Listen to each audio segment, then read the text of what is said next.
Someone once said to me years ago, when I asked him what he thought the definition of a good film was, he said, it's a good story well told. I've always thought that isn't good enough.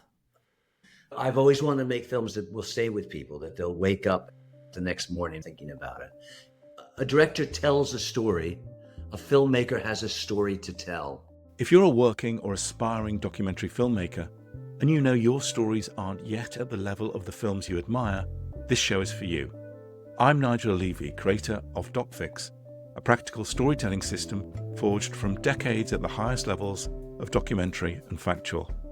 I've worked with Oscar, Emmy and BAFTA-winning teams across genres, including series editing Netflix's Formula One Drive to Survive, producing and directing Emmy-nominated feature documentaries, and writing for Sir David Attenborough.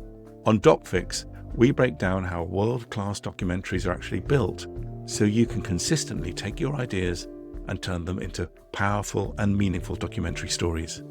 Today I'm talking with Henry Singer, director of 9/11: The Falling Man, and some of the most acclaimed public service documentaries of the last few decades.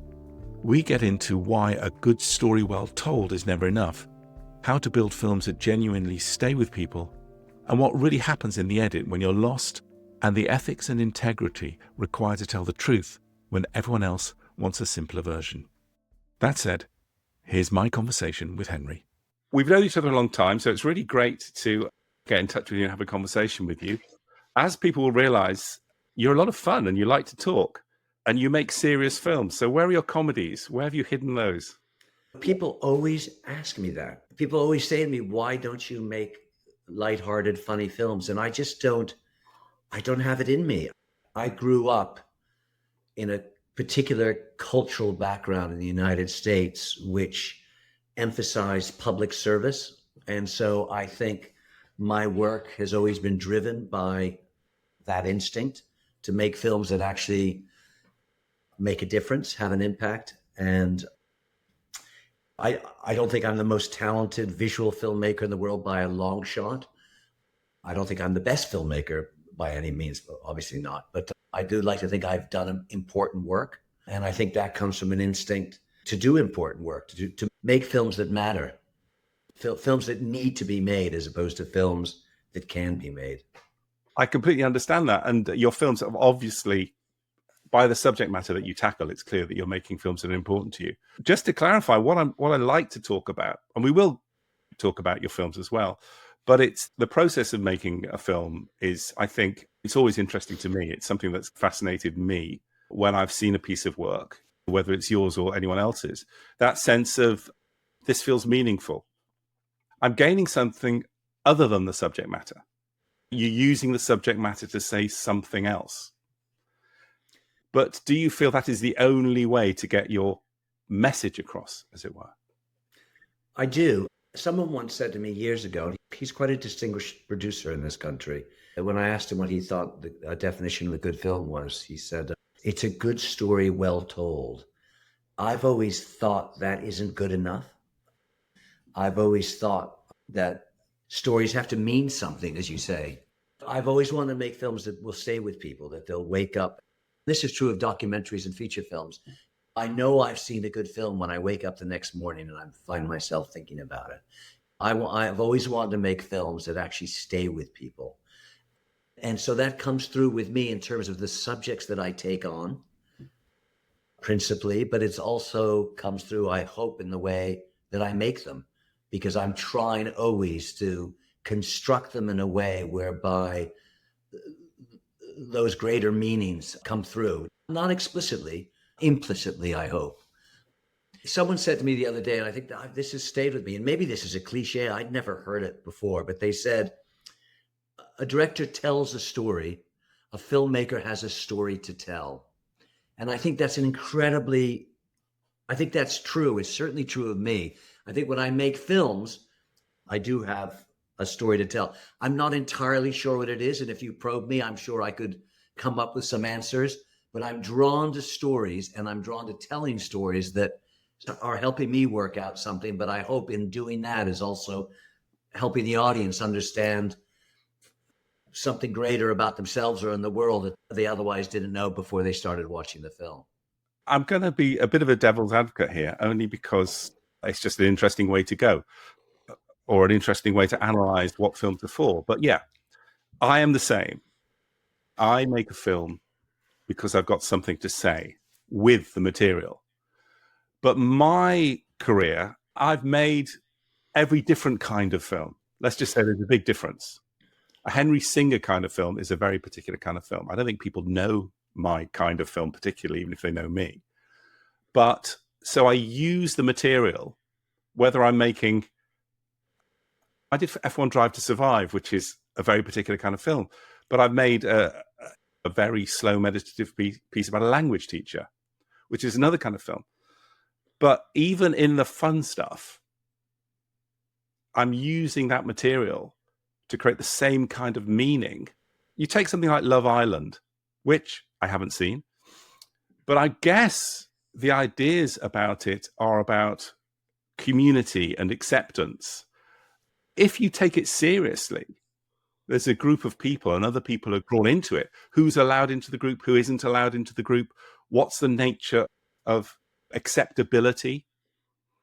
If you're aware of that when you're making that kind of film, you can deliver that kind of message. So when you wake up in the morning, as you say, you want people to be thinking about the meaning as much as the subject matter. It's a bit like the British Australian humorous writer Clive James, who would write seriously about trivial subjects.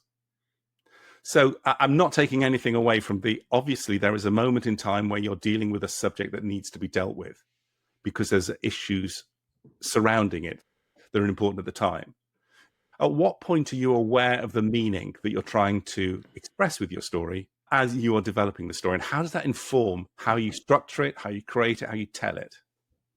I just want to pick on something you said before I answer that, pick up on it, because I totally agree with what you've just said, but I think it's really important. And you touched on it, just to run with it a bit, that Love Island absolutely can be about community and acceptance and bullying, and I too have never watched it. So the two of us are trying to talk intelligently about something we've never even watched. But I think what's incredibly important to remember is, yes, I think within Love Island, one could tease out those ideas. There's no question. It's embedded in the material. But what matters is your motivation in making that episode of Love Island. It's an entertainment program that the people who are making it are trying to entertain. So they will use the material to entertain. And you and I both know as filmmakers, you can look at a sequence and you can cut it in a myriad different ways. You can cut it for entertainment, for laughs, for, oh, let's make this person look silly. Or you can cut it in with a motivation of, I want to make this sequence about a community and acceptance in a community and trying to be accepted or failing to be accepted in the community. And you would cut it in an entirely different way using different sync, etc. So yes, Love Island has within it its potential to be about those big themes that you mentioned. It's in the hands of the filmmaker or the director to decide what they want to use that episode for and what they want to use the individual sequence for. And I think that's just incredibly important for filmmakers to know. Why are you making this film? What's your motivation for making this film? I think if you and I edited Love Island or were series directors of Love Island, it would look and feel entirely different. In my hands, it would probably be quite a wrenching watch. But I like to think in my hands, people would come away and really think about the ideas that you've mentioned.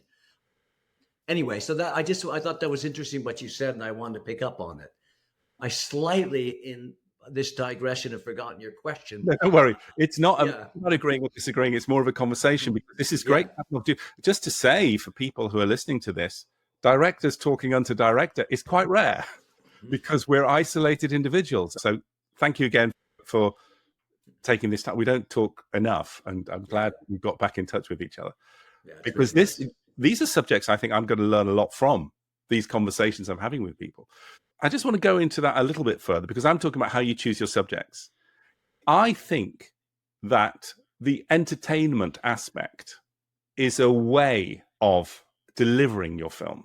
It's an approach to dramatizing and a surface expression of how you want people to engage with it, okay?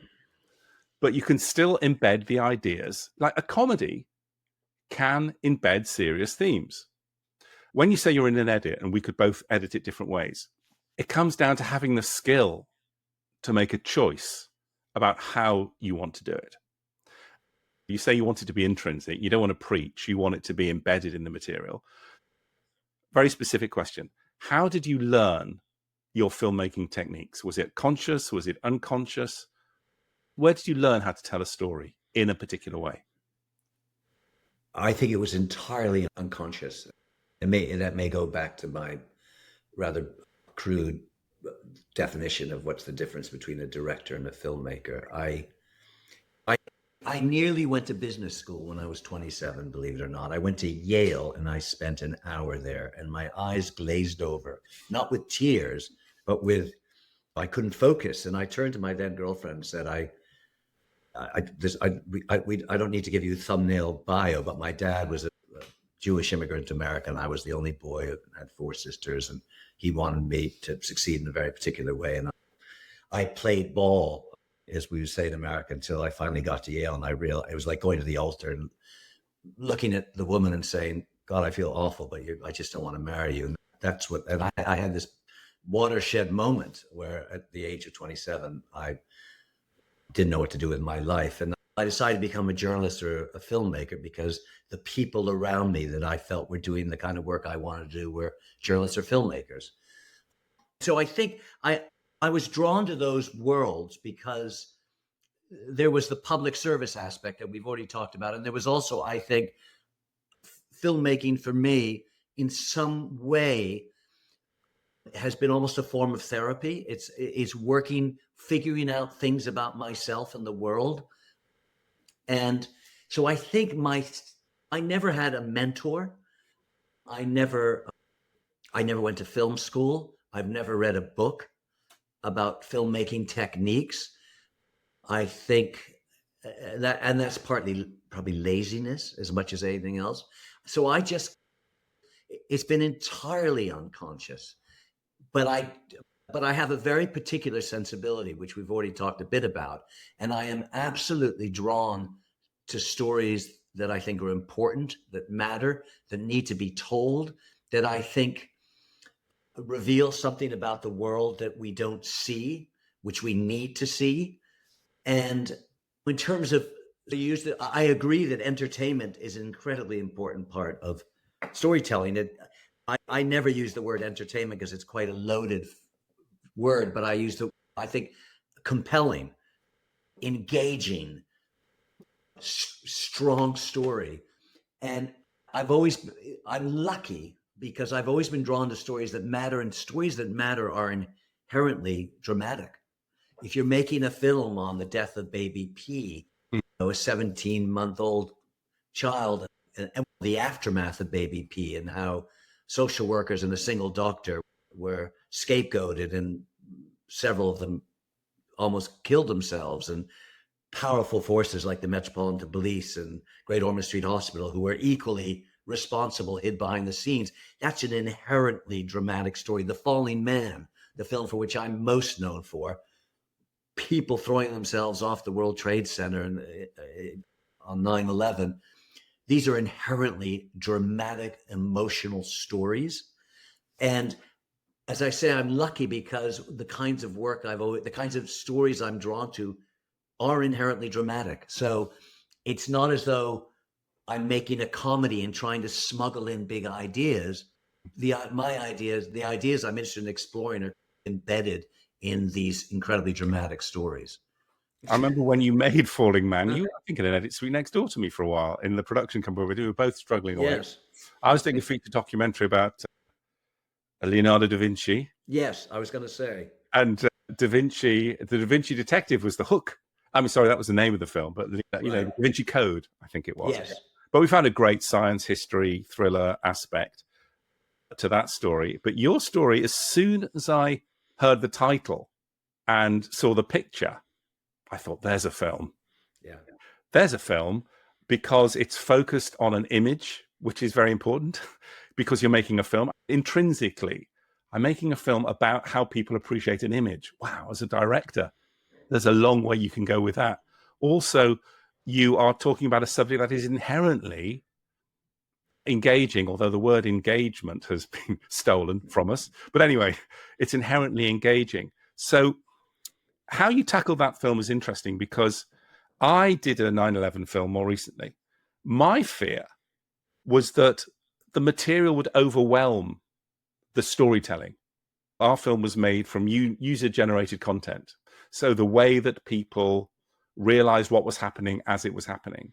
And I felt that the archive that the researchers and other producers managed to get was so powerful in itself that I had to work really hard to try and say something with it, so that people wouldn't just watch it and go, oh my God, that was shocking. That was extraordinary. It was just the wow factor, a sensitive wow factor, the wow factor. When you were tackling The Falling Man, and let's talk about that, to me, that's a gift to have something so focused, one image, one frame. As a storyteller, if you've got the skill as a storyteller to pull it off, to focus a very big idea about a very specific thing, rather than being overwhelmed by the magnitude of the event itself. So how did you feel when you saw the image, and when you were, I don't know whether you found or were given, but you came upon this story? What was your approach to bring that to life? Do you remember how you came to it? I do remember how I came to it, and it's slightly embarrassing because I remember the film is based on a piece that was in Esquire magazine by an incredibly talented nonfiction writer named Tom Junot. And I remember reading the piece. It was published in The Observer. I remember reading the piece and just being absolutely overwhelmed by the piece and talking about it with my next door neighbor. And it never occurred to me, wow, this could be a film. That's been true in my career quite a lot. I read something and go, wow, that's incredible. It never even occurs to me that, wow, maybe there's a film to be made. And Channel 4 called me up a good while later and said, would you be interested in making a film on this? And it was like a light bulb moment. Geez, why didn't I think about that when I read the piece? You should go back and read the piece, because it's an extraordinary piece. And I think probably the first time I remember seeing that image was probably when I read that piece. And it is, I'm not going to say anything that anybody else will have felt when they saw it. It is such an extraordinary image. First of all, it's a beautiful image. And that sounds awful to say, but the way the gentleman bisects the lines of the towers is aesthetically extraordinary. The fact that he looks composed is so counterintuitive. And of course, as you'll remember from the film, as you say, it's one frame. And the other frames, the other 12 frames, he's like the other jumpers, flailing around as one would, as a body would, as a human being would, flying through the air. But it's so arresting, that image. And I do think that film was a gift, because so many people have talked to me through the years about that film and about that image. To take, and this is a slight digression, but somebody once said to me, a very experienced producer, now retired, said, you know, Henry, you've got to realize that 85% of the success of a film is actually the subject matter. And there's a reason 9/11 films are made over and over again, because that is an event that is seared in so many people's consciousness. And that and so as you say, to have a single image to open up that day and that event is a gift. And I think that's why, and I don't take credit for it, that's why that film has partly been successful. It is such a it opens up, you can open up so much about that day with that single image. You have, and this is part of the storytelling, because I know we're here to talk about story, you have that wonderful narrative spine of the image, who took it, how it was edited, how it was distributed across the world, how people reacted to it. And then, of course, what might be called a detective story, where a couple of journalists, Tom being the second one, tried to find out who the falling man was. So you just have a great storytelling spine from which to hang some bigger ideas. Your bigger ideas are the things that obviously make it special, because otherwise it would be a superficial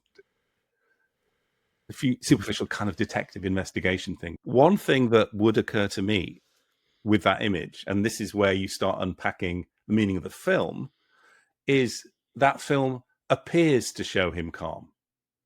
But there's no truth in that. It's just a frame that can be interpreted that way, because when you look at it in the context of all the other frames, he could be just as panicky or flailing or disorganized or whatever you might feel. And in fact, when gravity takes over, what you feel is irrelevant because you're a body falling through air. So it's all projection. Yes, it's exactly about projection. It's about reflection or projection. And look, everybody in that film is such a strong contributor. No surprise. People who lost family members. The chef at Windows on the World went to pick up glasses at the opticians at the base of the World Trade Center. So arrived to work late, which saved his life, was very close to Jonathan Briley, who is the gentleman who we're 99% sure may have been the falling man. So it's an extraordinary ensemble of contributors or characters, as people might say. But the first among equals really is Jonathan Briley's sister, Gwendolyn. And she says something towards the end of the film, which I think encapsulates what the film is about. And she says something along the lines of, I wish we spent less time trying to figure out who the falling man is.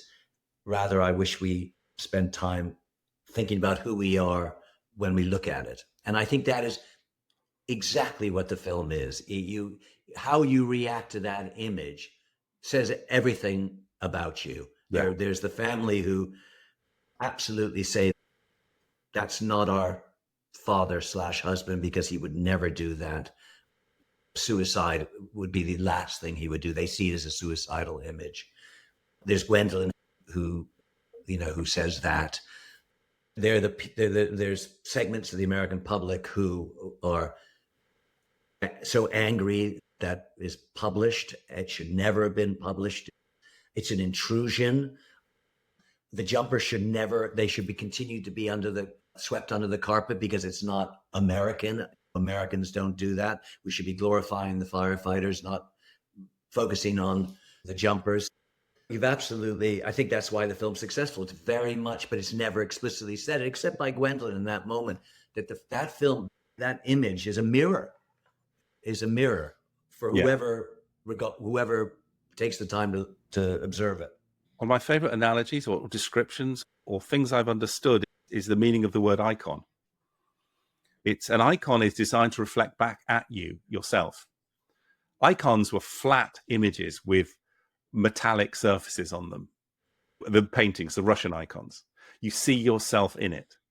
And the simpler the image is, the easier it is to project yourself into it.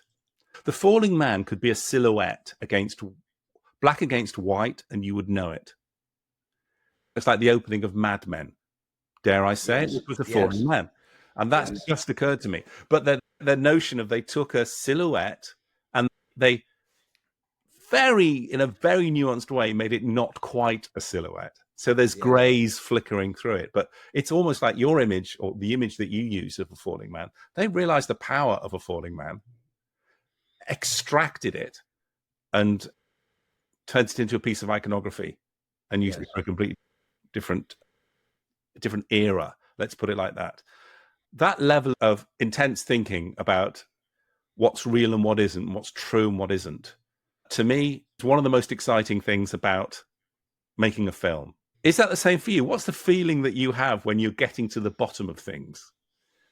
I think it's incredibly exciting. But it's also really difficult. And I know you have, Nigel. I've spent hours late nights in cutting rooms trying to untangle a film. And on some level, it's torturous.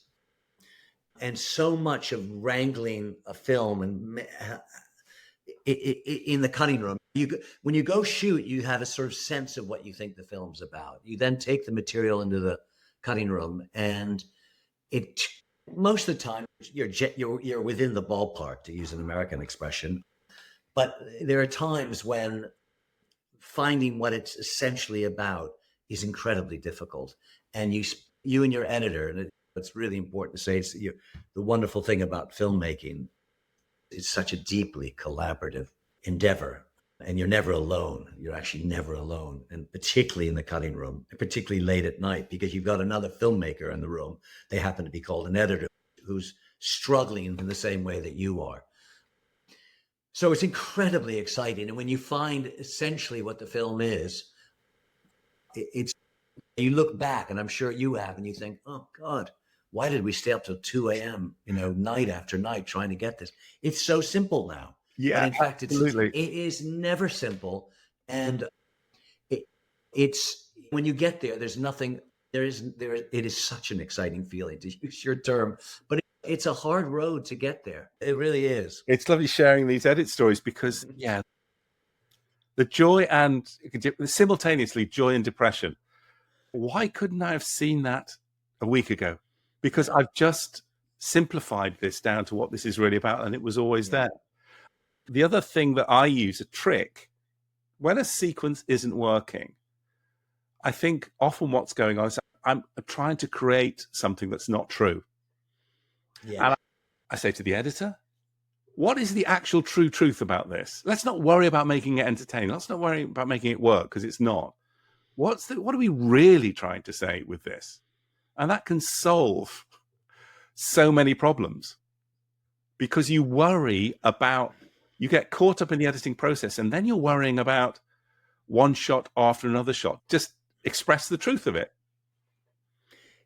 Exactly. But I would just add one thing to what you've said, is more often than not, it's less what are we trying to say with this, and more what's the material saying to us. When you watch a film, and I think this is unconscious, certain films resonate with you and others don't. And I don't think it's necessarily the story or how it's cut. It's actually the integrity with which it's been made. And there's sometimes people say, oh, such a great film. And I could give you examples, and I won't, because it would be besmirching certain films and certain filmmakers. But I instinctively can tell when people, oh, that's a great film, such a great story. And I say, but I don't think it was such a great film. And I think more often than not, it's because I instinctively can tell. And I don't think it's because I'm a filmmaker. I think because I'm a human being. If something's been forced to say something that it actually doesn't say. And one of the things that I'm really proud of is, somebody once said to me, Henry, when I watch your films, I can just feel the integrity with which it's been made. And again, this is going to sound self-regarding. I don't mean it to be, but it is. Well, the anecdote I'm about to tell you is alarming, and I think ethics are a part of filmmaking that doesn't get talked about enough, if at all. But I had, there are two women in Hampstead who have done who've done all my transcripts, literally for more than 20 years. And they said, one of them said to me once, we love transcribing your interviews. And I said, well, why? And he said, well, because first of all, we really like your films. But second of all, you never misrepresent what people are saying. And I said, well, why is that so unusual? And they said, you have no idea how unusual it is. And what's interesting is people who transcribe listen to everything. Yeah. Sometimes editors don't have time to watch everything and listen. So they know exactly what contributors have said. And then they compare that to the final film. They and the filmmaker, most of the time the editor, are the only people that really know every word of the interview. And for this wonderful woman to say that is really rather distressing. And it gets back to this issue of feeling that a film doesn't really have integrity because it's been manipulated in some way, and someone has cut a sequence to say something that isn't, as you say, the truth of the truth embedded in, or not inherent, or embedded in the material. We'll be back with Henry in a moment. but I just want to jump in and remind you about the DocFix storytelling program.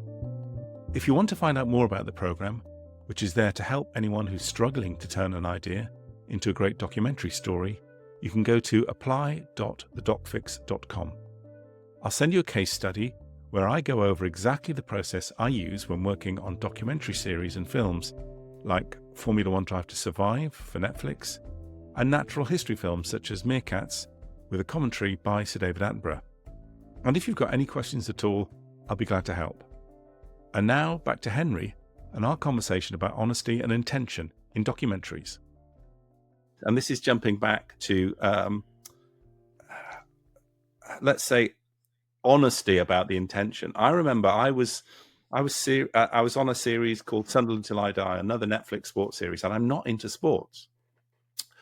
But it was fascinating to me because the crew had gone off. It's a way of shooting films now that, if people aren't aware, it happens more and more, that you have shooting producers.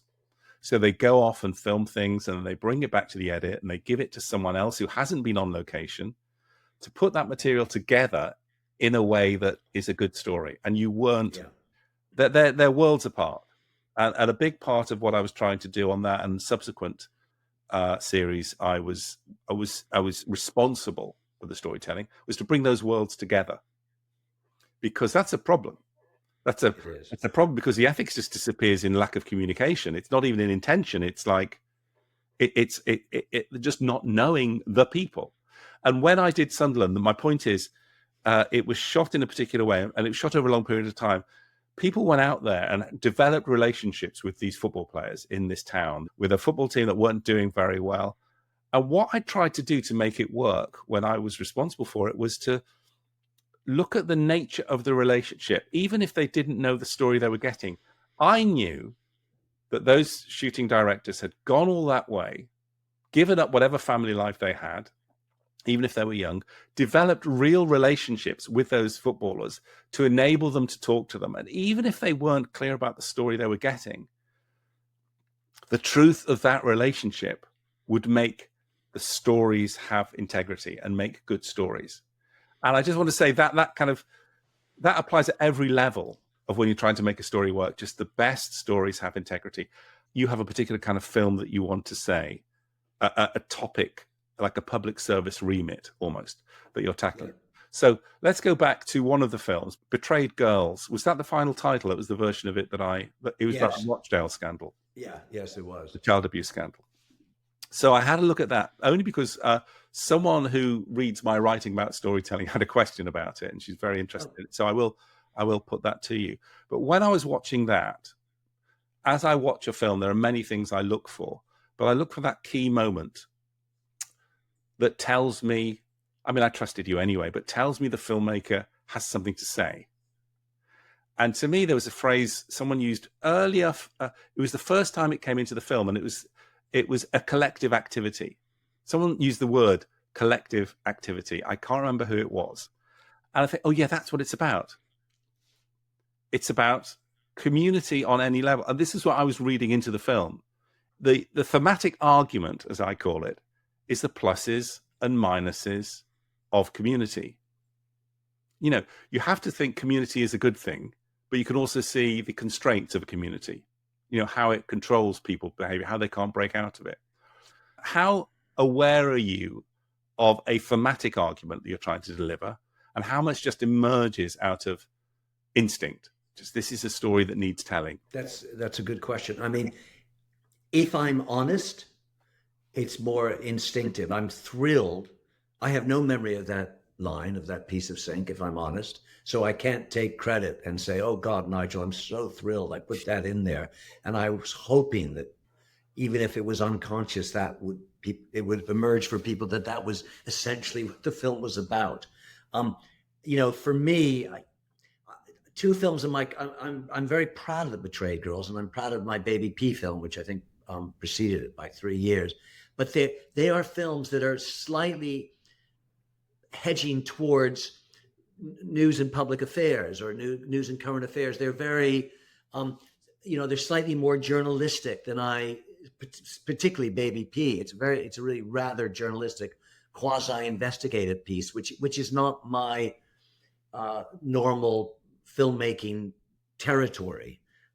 So when I made The Betrayed Girls, to me, that film, I mean, I guess maybe this is community. That film was slightly kind of about the herd mentality that, that so many people were, that film wasn't about the scandal. That story had broken For people who by don't then. know, I mean, just to kind of quickly summarize, it was about the child abuse scandals in Rochdale and the discovery that in that specific case, in a number of other cases, there was a commonality in the abusers, that they seemed to come from a Pakistani, or the vast majority of them were from a Pakistani background. So highly controversial subject matter. Okay, just to clarify, because some people in other parts of the world might not Yes, know that story. Okay, so I'm yeah, sure you they think will. so. The herd mentality. Well, it was that, that film was essentially about, people knew about this, local journalists, local politicians, the police, social services, all the people whose job it is to sort of safeguard us, safeguard community. We're aware of this, and yet they did nothing about it. That's the shocking truth of it, and we've seen it time and time again in these grooming gang stories. And so the film was essentially about, it really had, I can't remember, 4 or 5 really brave individuals who were willing to stand up and be counted, to say this is wrong and we shouldn't and can't abide this. And and the film was really partly about class. These girls came from working class, or I don't know if it's the right term, underclass, poor, very poor backgrounds. And it was about race partly, that people were terrified of being uh, tarred, being seen as anti-Muslim. so, so this idea of community, if I'm honest, didn't occur to me. But what did occur to me was, what is it about the culture that where people are just willing to go with the group and not It's, I not mean, stand up and community be is counted? just another word for collectivism. Yeah. You know what I mean? Collective Yes. thinking. Yes. So, that was clearly the message that was coming across. I just want to say, because I've got you here, Yeah. a line that really annoyed me, not your choice of line, but as a contributor, it was archive actually, right at the end.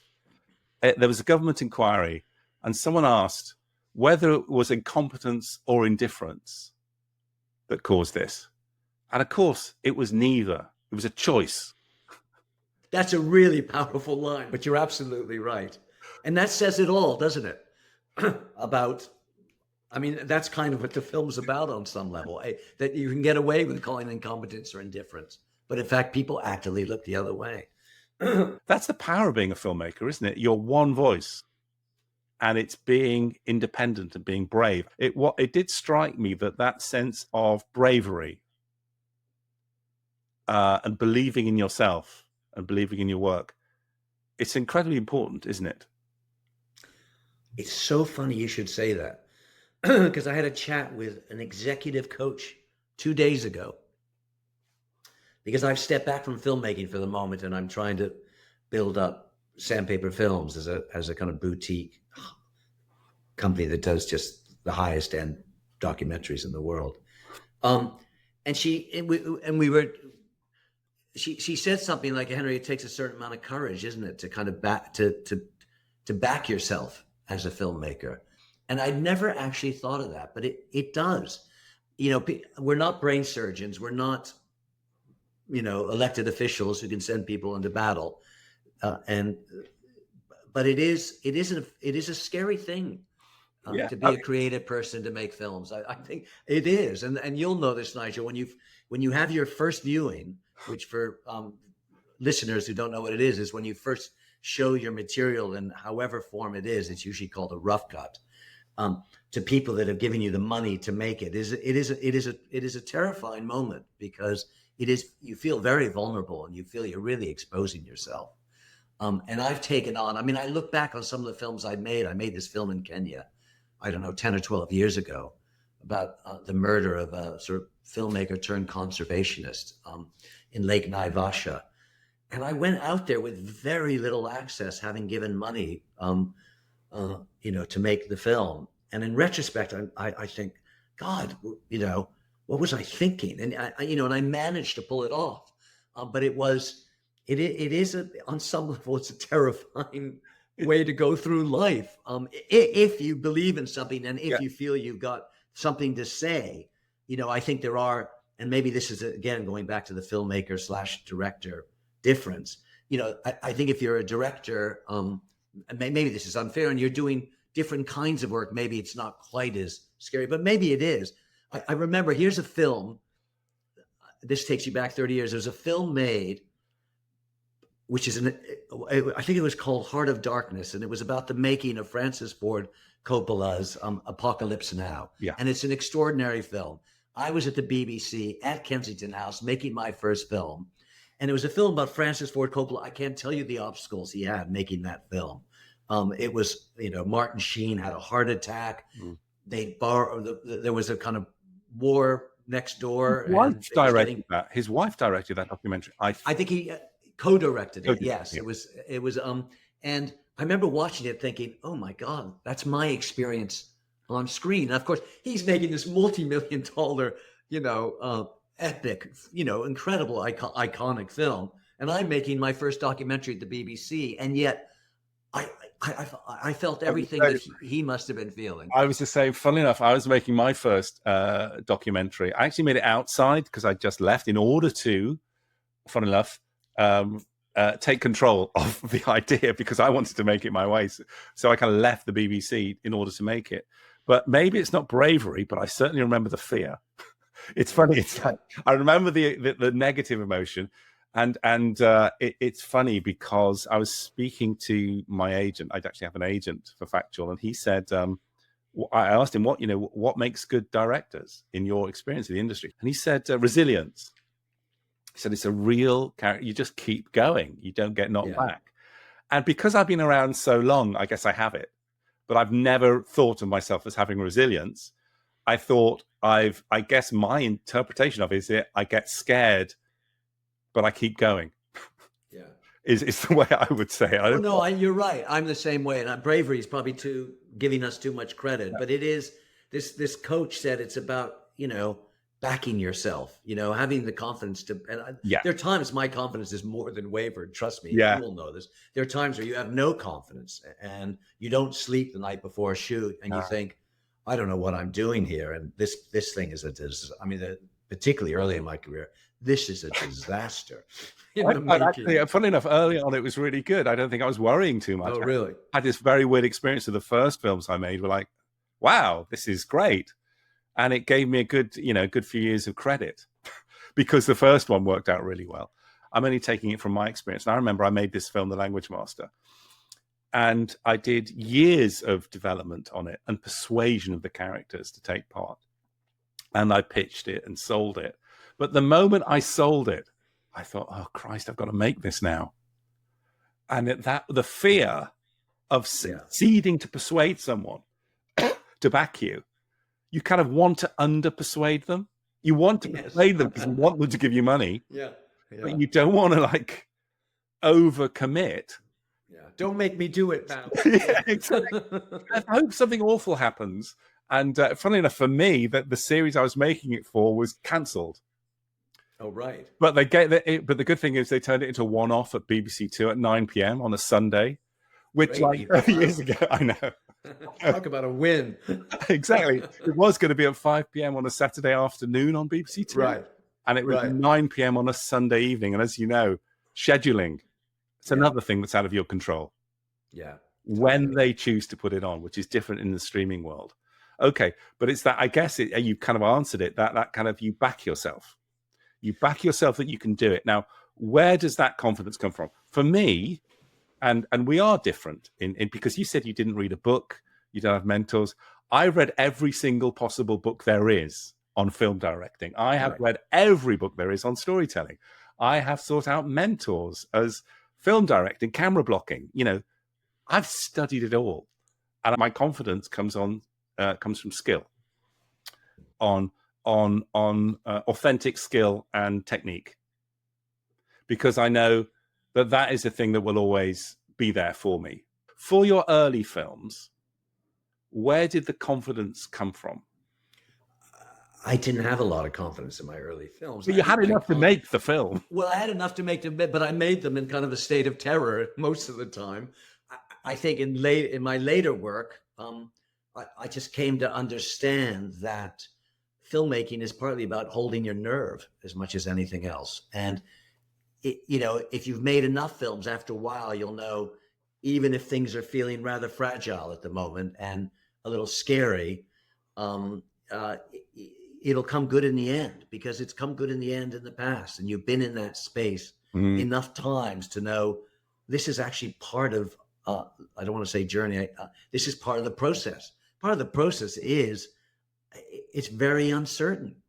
And it, research, the shoot, early in the edit, terrifyingly sometimes late in the edit. I mean, The Falling Man took a long time to come together. Mm. Other films of mine have taken a long time to come together, and you have to hold your nerve in the face of uncertainty. And as a young director, as a young filmmaker, you don't really know that yet, or I didn't know it yet, because I hadn't done enough to know. Stick to your guns, hold your nerve, trust your instincts, and keep going, and you're gonna be okay in the end. I think what's important is that you have someone else who supports you through that.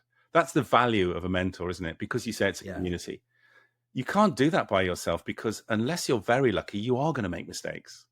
yeah, You're going to see things you don't like. Classic thing that I get from people I work with is they've made their film, they think they've got a fine cut, yet they know it isn't as good as it could be, but they don't know what to do to make it better. yeah. You need that support. Oh God, you do. And I think one of the things, and cinema documentaries, feature docs for TV series. I think one of the things that is a little distressing in the business at the moment is that most executive producers haven't been filmmakers, haven't been directors. It's quite rare to work for some. And one of the things I'm trying to do as an exec, I see my role as kind of enabling filmmakers. Yes, I'm a liaison between the people that have given the money and the filmmaker or the director, but I've been there, and I know what filmmakers need. I know how scary it can be at times. I know the support they need, and certainly in the cutting room.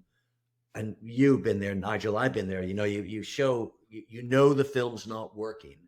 You've been living the film for months, if not years. My last film took 6 years to make, and it's not working. You're kind of ashamed to show it, but you're incapable at that point, because you're in the weeds so much, of stepping back and being able to kind of assess where or why it's going wrong. And that's where several times in my career, someone has come in and been able to say, and I like to think I've done it for others, for other filmmakers. Look, the material is great in this way, but I think essentially blah, blah, blah, blah. And it's like, oh, you want to hug them because they've opened the door for you, and you see a way forward. I live in Harlesden, which is kind of a sort of gritty immigrant area. And my office was in the Methodist church, which is a decaying building, a 5-minute walk from here. I didn't have Wi-Fi. I got the Wi-Fi from the Burger King on the parking lot out the window. It's a metaphor for where I was in the industry, which was I got to make my big feature docs. I was left alone, but I was never part of the kind of infrastructure. So I guess I've always been an outlier. And I think that's, I mean, on some level, what we are talking about is it's a profession for people who have to kind of sink or swim on their own, whether the BBC had a structure at one point where you were mentored or not. Ultimately, you are kind of on your own. And I what we talked about earlier, the shooting producers and these edit producers.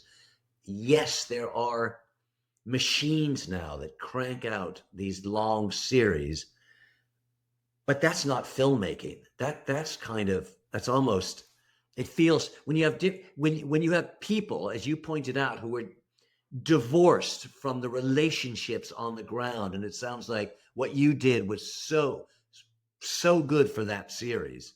When you break up that relationship, and I'll give you an example using The Falling Man. At the end of The Falling Man, the exec and the commissioning editor of Channel 4 said, can't we definitively say that Jonathan Briley was the falling man? And I said, no, A, we can't because it's just not true. Yes, same clothes, etc. But two, I looked in the eye of Gwendolyn Briley and I said, don't worry. I would never say, Jonathan, your dear brother Jonathan was, the falling man, because we know it's not true. And because that was one of her fears. And yet when you divorce those relationships, that's where the lack of ethics comes in, because people can push you and say, well, let's say it'll make, But you know what? make a better film. It will make and a I better said, film. there's no, well, of It course it destroys won't. the film because it destroys your argument.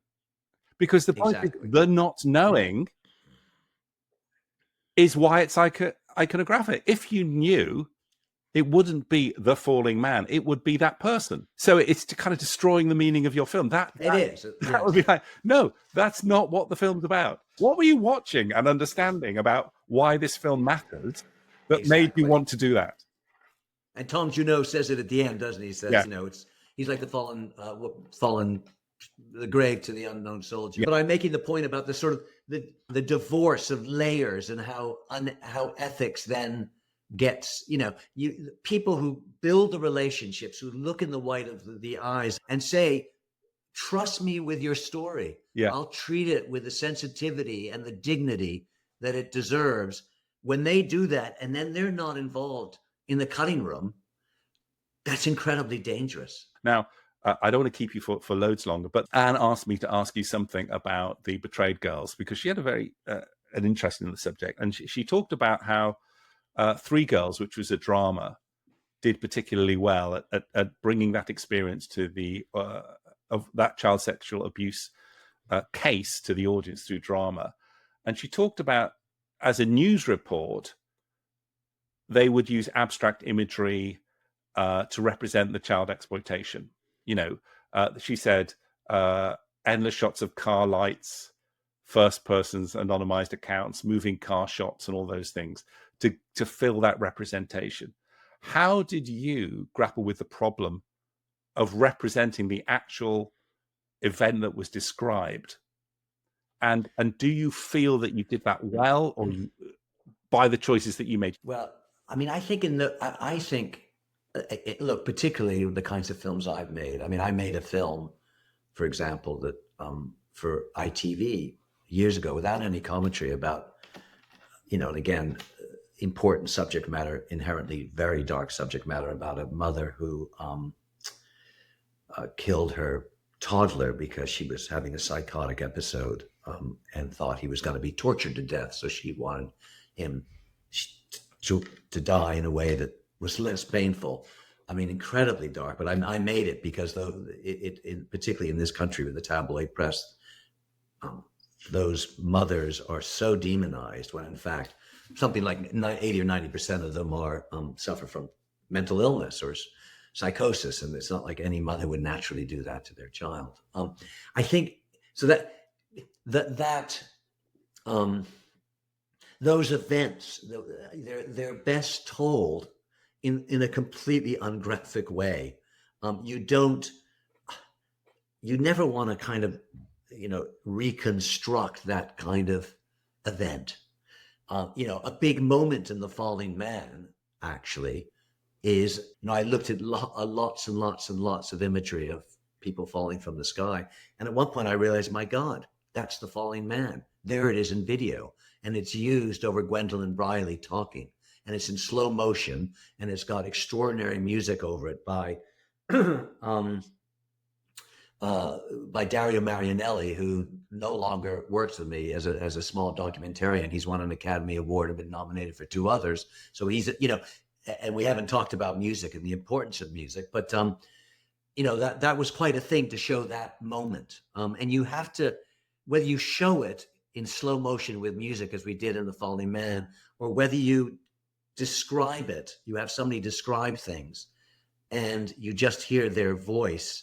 You don't even see their face. As there's a moment in The Betrayed Girls when, and I won't repeat it, but one of the young women describes sort of her gang rape in graphic detail, and just hearing her do it with an actor's voice, by the way, is enough. You would never In The Blood of the Rose, the Kenya film, there's a moment when Joan Root is murdered, and all I did was just do a slow tracking shot down a hallway and just sound and use sound effects and music.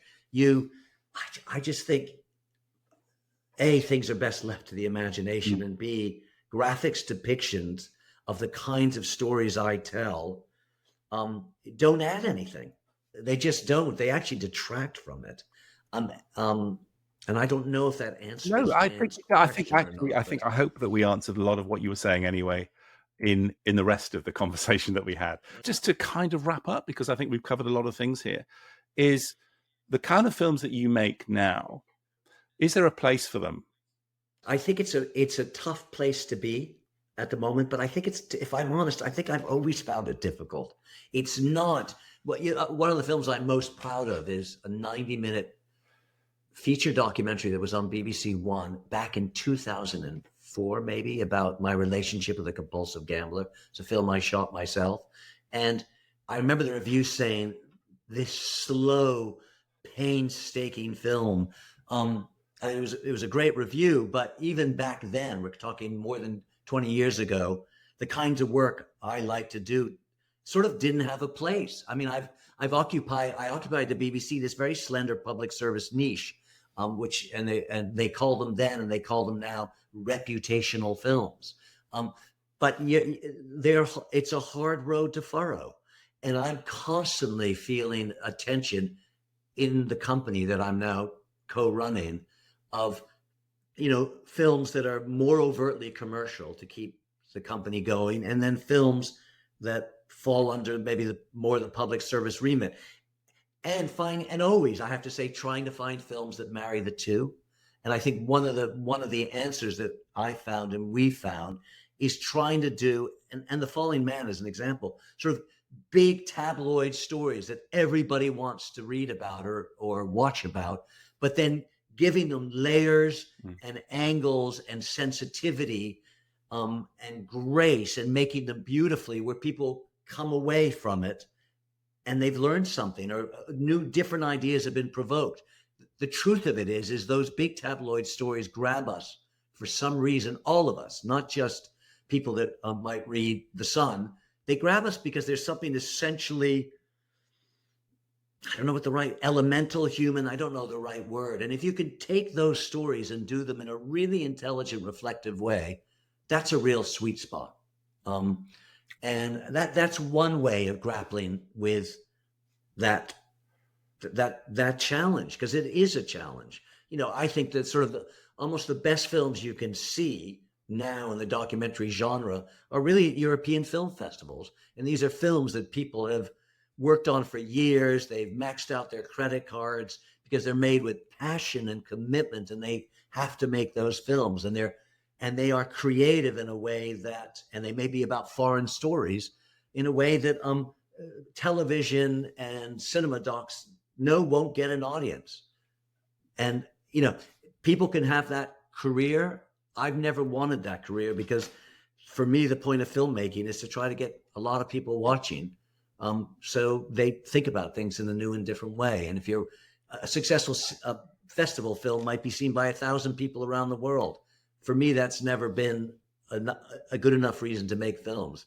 But maybe that's because if you think of a documentary as a kind of bluntly as an intersection between journalism and art, I'd probably hedge a little bit more on the journalism side, whereas someone who's really an artist, full artist, just the making of it, whether it's watched or not, is maybe more important.